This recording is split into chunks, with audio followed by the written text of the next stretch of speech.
Jeg vil nu gennemgå det her lille program, hvor vi skal arbejde med multitrådet programmering i en producer-consumer sammenhæng.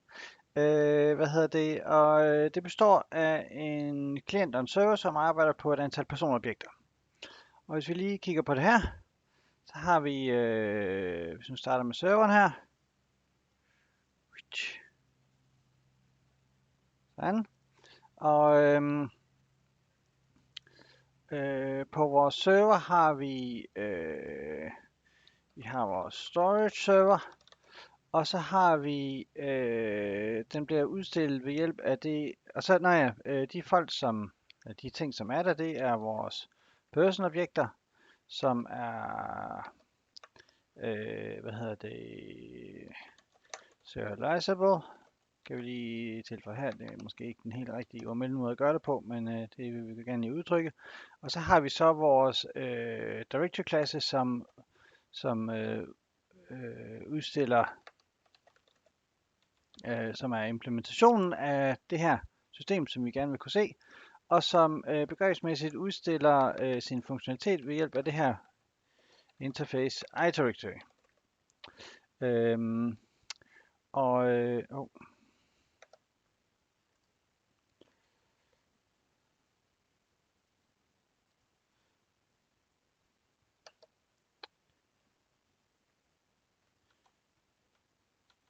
så.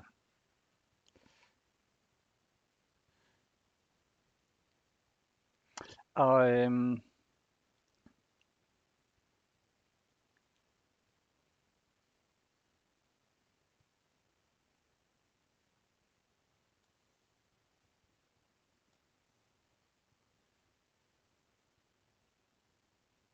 eller anden grund, så kan jeg ikke tegne endnu. Det er meget mærkeligt.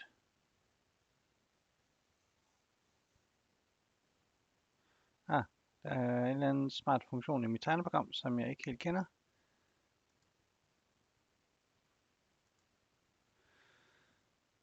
Nogle gange så er livet for kort til korte tegneprogrammer lige der væk. Vi prøver lige igen her. Vi vil gerne sige, at vi havde iDirectory. Så pauser jeg lige den øjeblik, mens jeg finder ud af, hvad pokker der foregår. Det er løst, beklager forsinkelsen, der er bare fordi den opererer med forskellige lag, og jeg har ikke lige kommet til at overtage, kom til at ramme noget over i. Så der har vi så en flot klasse her, og en til klasse, og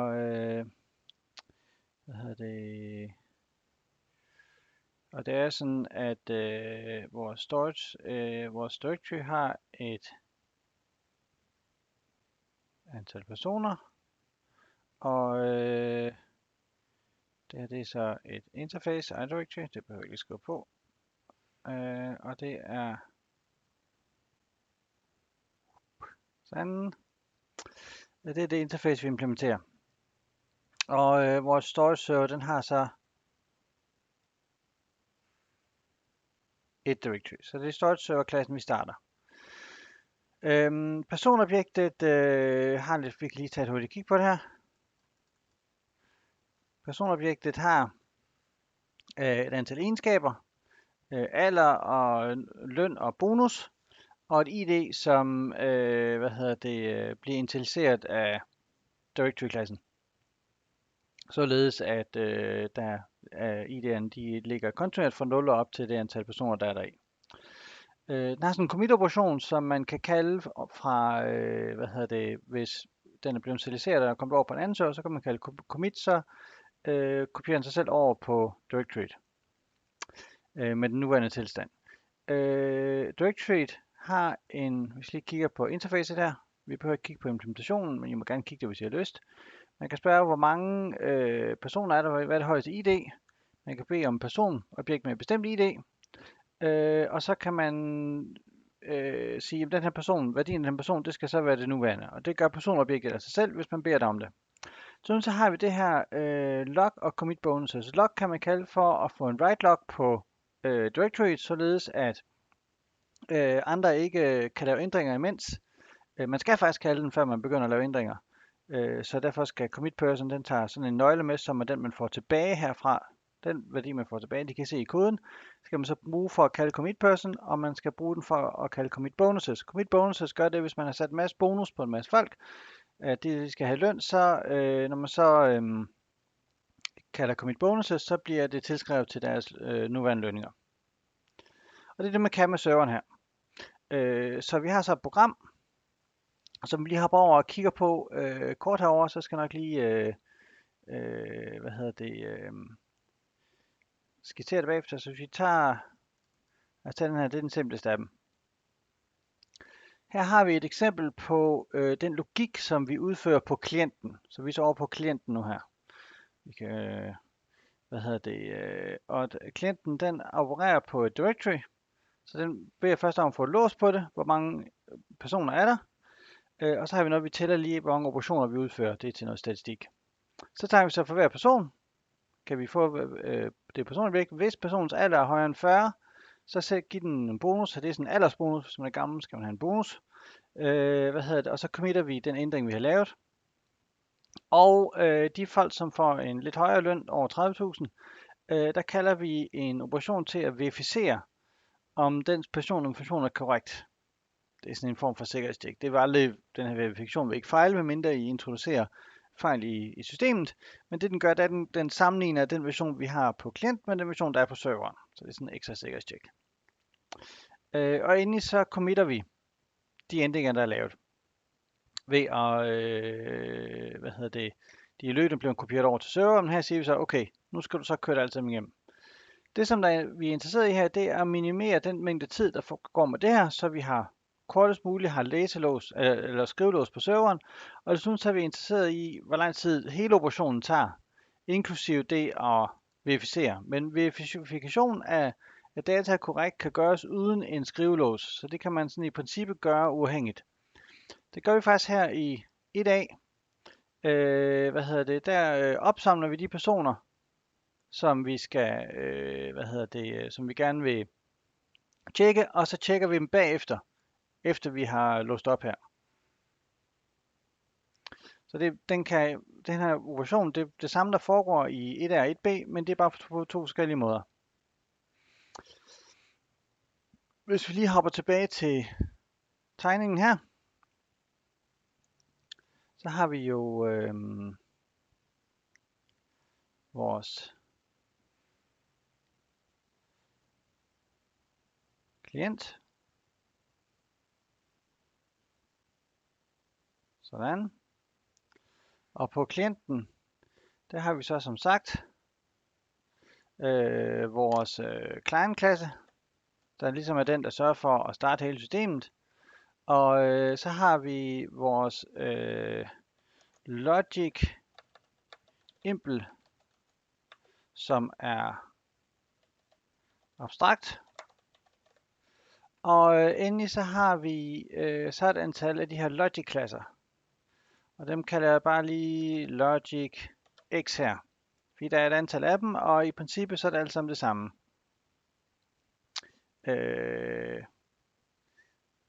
Ud fra sådan rent logisk. Og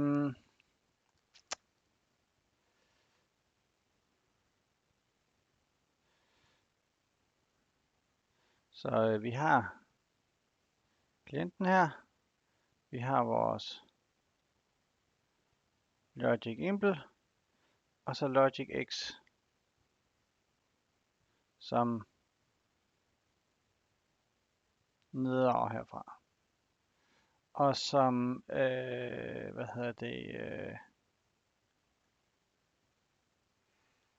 gør brug af sådan en iDirectory funktionalitet her. Og som jo så arbejder på de her personobjekter. Det kunne man måske godt tegne over på klienter, det kan jeg lægge til nu. Det som rent logisk foregår på klienten, det er jo, at hvis vi lige tegner det som sådan en form for pipeline her, så har vi vores nu er jeg meget forsigtig her. Jeg skriver pænt vores directory,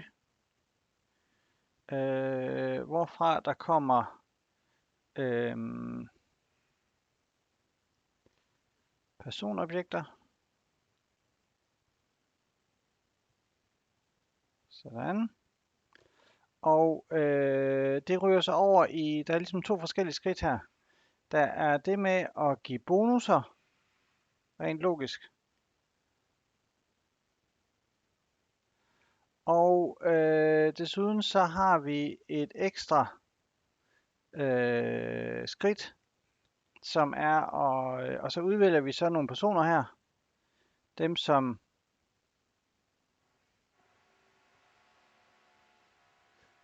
får meget i løn, og dem skal vi så have verificeret.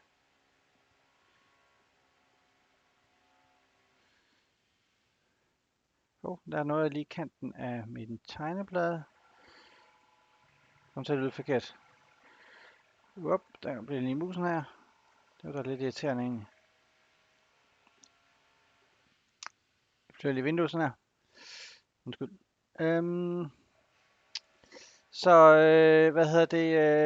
Vi har, at vores directory giver et antal personobjekter, som vi beregner bonus på, og vi så sender det videre over i at verificere nogle egenskaber om nogle af de personer. Så det er ikke nødvendigt, det er ikke alle personer, der ryger videre herover. Man kunne også godt vælge at tage alt det her, som vi har her. Det er jo sådan logisk set, at det en operation, det er det, vi gør i den ene af de logikimplementationer, jeg har vist jer.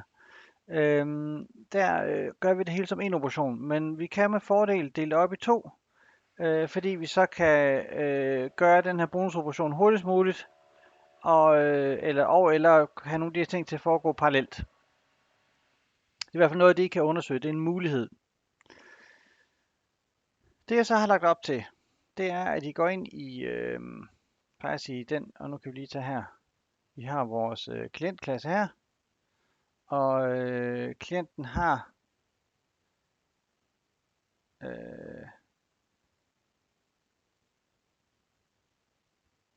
den kalder nogle metoder på logic impl, og det skal jeg lige vise jer her. Det sker lige her. Vi kører run logic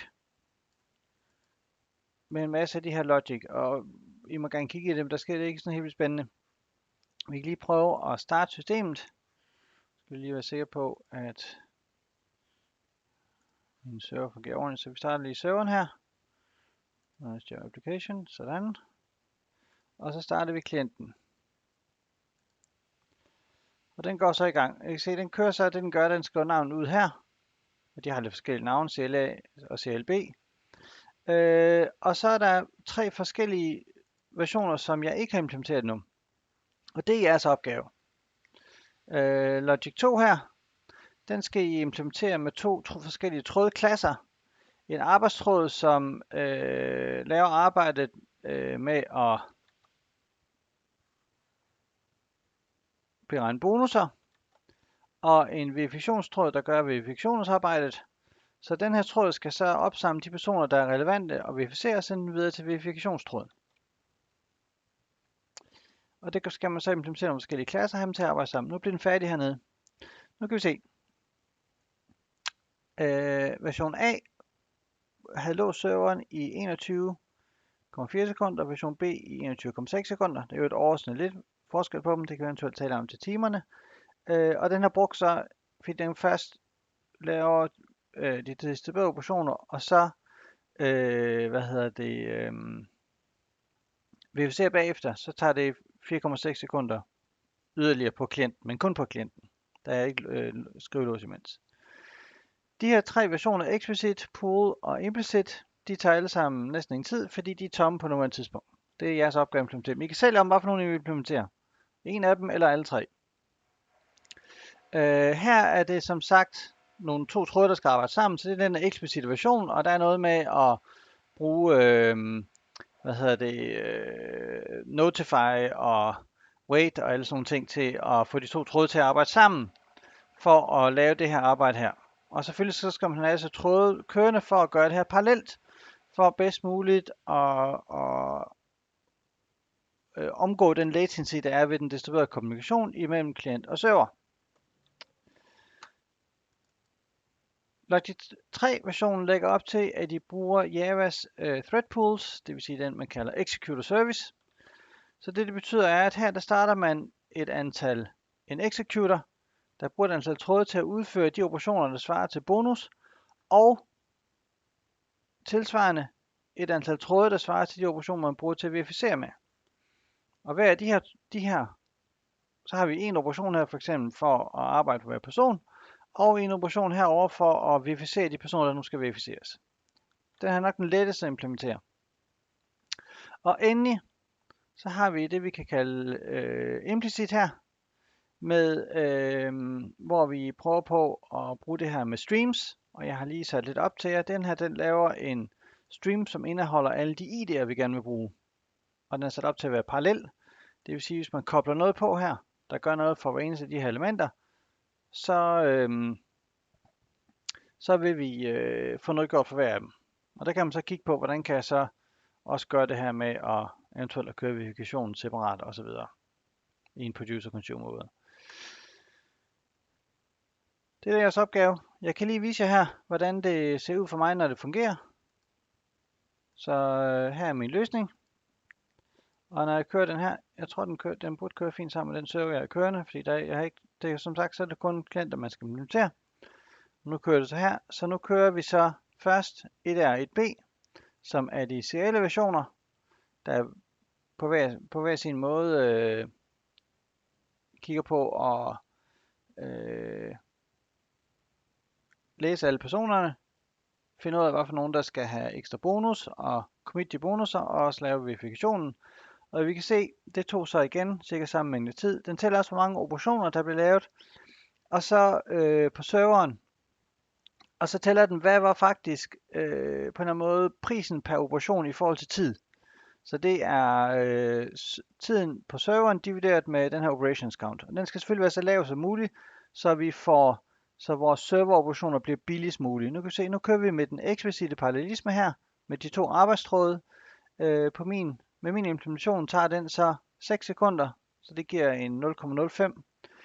Med thread pool tager den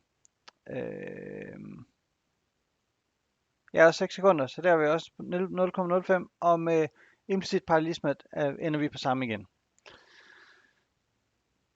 Så det er jeres opgave.